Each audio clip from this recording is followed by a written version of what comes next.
नमस्कार। अम्मू and you channel पर आप सबका प्यार भरा स्वागत। मैं अम्मू और मैं हर बार की तरह आपके लिए अच्छी अच्छी कहानियाँ छांट कर आपको सुनाने के लिए आती हूँ। आज की कहानी जो मैं छांट कर लाई हूँ उसका नाम है निष्ठुर अनुकंपा। काका कालेलकर द्वारा लिखी गई कहानी निष्ठुर अनुकंपा। अनुकंपा निष्ठुर कैसे हो सकती है? हो सकती है क्या? आइए सुनते हैं कि काका कालेलकर अपनी कहानी के द्वारा इस अनुकंपा को निष्ठुर कैसे बताते हैं। किसी शहर में एक कुलीन परिवार रहता था। उसमें 4 भाई थे। परिवार की जायदाद और धन दौलत बर्बाद हो चुकी थी। चारों भाई हुनरमंद और पढ़े लिखे थे, फिर भी वे अपनी खानदानी इज्जत के कारण कहीं कोई नौकरी चाकरी या काम धंधा नहीं कर पाते थे। घर की गरीबी दिनों दिन बढ़ रही थी। घर की स्त्रियों के आभूषण भी वे लुके छुपे कम दामों में बेच चुके थे। आखिर वह स्थिति भी आई जब घर में कुछ न बचा और खाने पीने के लाले पड़ने लगे। अब क्या किया जाए? उनके घर के पास बगीचे में सहजन का एक पेड़ था। उसके फलने का मौसम था। लंबी लंबी और हरी हरी सहजन की फलियां डालियों पर लटक रही थी।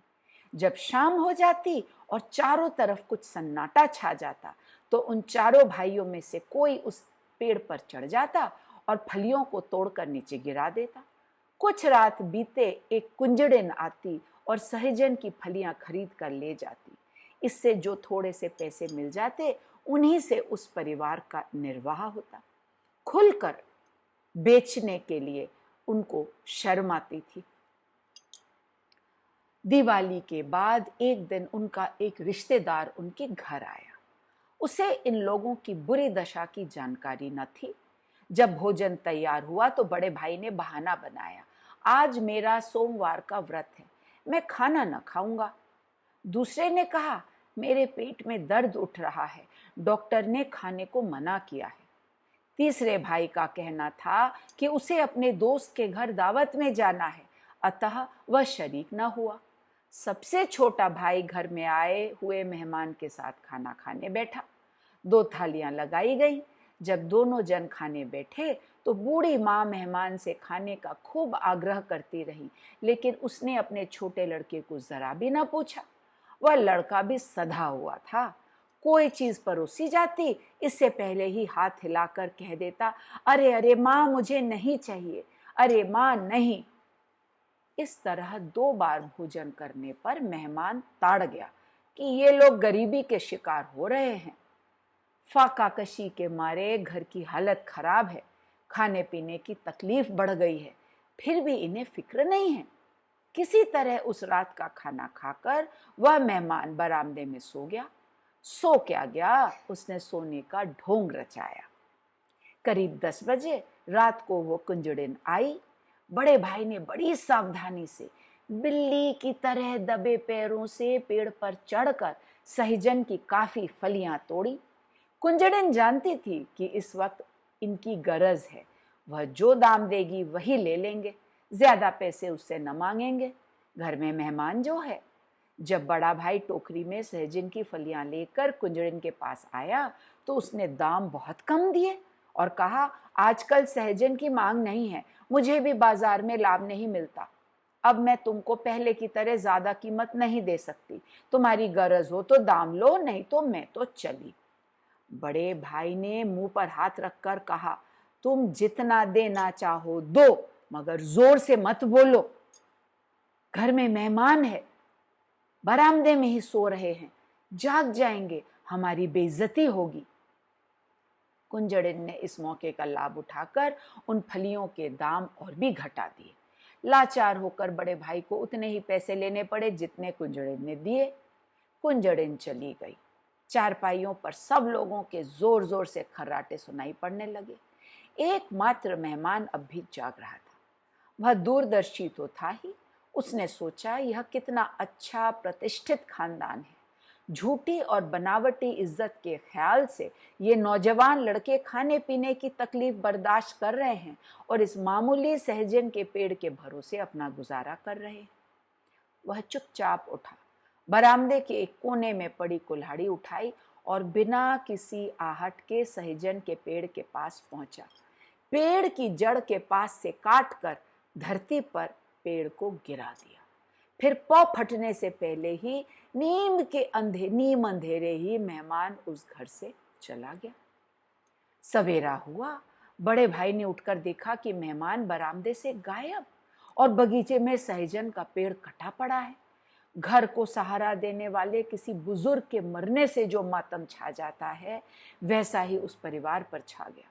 चारों भाइयों की मां कहने लगी, यह दुष्ट मेहमान कहां से आया था? ये रिश्तेदार नहीं, मेहमान नहीं, पिछले जन्म का हमारा दुश्मन था। अगर इसे हमारी बुरी हालत पर तरस आ रहा था तो चुपचाप हमारे घर 8-10 मन अनाज भिजवा दिया होता। हमारे परिवार के एकमात्र सहारे सहजन के पेड़ को इसने क्यों काट डाला? बड़े भाई ने मां से कहा, अम्मा, जब तक हमारा बस चला घर की पुश्तैनी इज्जत बचाई, न किसी की नौकरी की, न किसी के आगे हाथ फैलाया। मगर अब गुजारा चलना तो मुश्किल है, कहीं न कहीं काम ढूंढना ही पड़ेगा। उस बस्ती में चारों भाइयों की काफी इज्जत थी। अपने खानदान और अपनी ईमानदारी के लिए वे काफी मशहूर थे। जहां जाते वहीं लोग उनकी काफी इज्जत करते। एक बड़े धनी मानी सज्जन ने आसानी से काफी पगार में उनको अपने यहाँ नौकरी दे दी और वो बड़ा भाई वहां पर काम करने लगा। अन्य भाई भी कहीं ना कहीं लग गए। 1 साल बीत गया, चारों की हालत अच्छी हो गई, घर का काम काज भी ठीक चलने लगा, घर में दूध दही की कमी न रही, घी भी आने लगा। दूसरी दिवाली आई, वही मेहमान फिर उनके घर आया। उसने कबूल किया कि आंगन का वह पेड़ उसी ने कुल्हाड़ी से काट गिराया था। उस कठोर कर्म के पीछे उसके दिल में नेक नियति थी, कोई खराब इरादा न था। घर के लोग भी यह अच्छी तरह जान गए थे। उन चारों भाइयों ने बड़े प्रेम से अपने मेहमान की खातिरदारी की और उसे विदा करते समय कहा, उस दिन आपने हमारा सहजन का पेड़ नहीं काटा, मानो हमारी काहिली और बदकिस्मती को काट कर फेंक दिया था। अगर आप हम पर तरस खाकर 10-5 मन अनाज हमारे घर भिजवा देते तो हम और भी नीचे गिर जाते, पूरे बुज़दिल बन गए होते। आपने हमारे आंगन का पेड़ गिराकर हमारी गिरी हुई किस्मत को ऊंचा उठा दिया। दुनिया में भाई बंधु हों तो आप जैसे हों, जो कितनी समझदारी के साथ हमारी मदद कर सकते हैं। इसीलिए कहानी का नाम रखा है क्रूर अनुकंपा। दया की, लेकिन उस समय तो वो क्रूर लगी, लेकिन असल में उसी कर्म की वजह से इन चारों भाइयों की और उनकी माँ की किस्मत पलट गई। उनको अपनी गलती का एहसास हुआ और उन्होंने अपने मेहनत के दम पर अपनी इज्जत को बरकरार रखा। कहानी कैसी लगी मुझे बताइए, जानकर खुशी होगी। आपके सहयोग के लिए, आपके मैसेजेस के लिए बहुत बहुत धन्यवाद।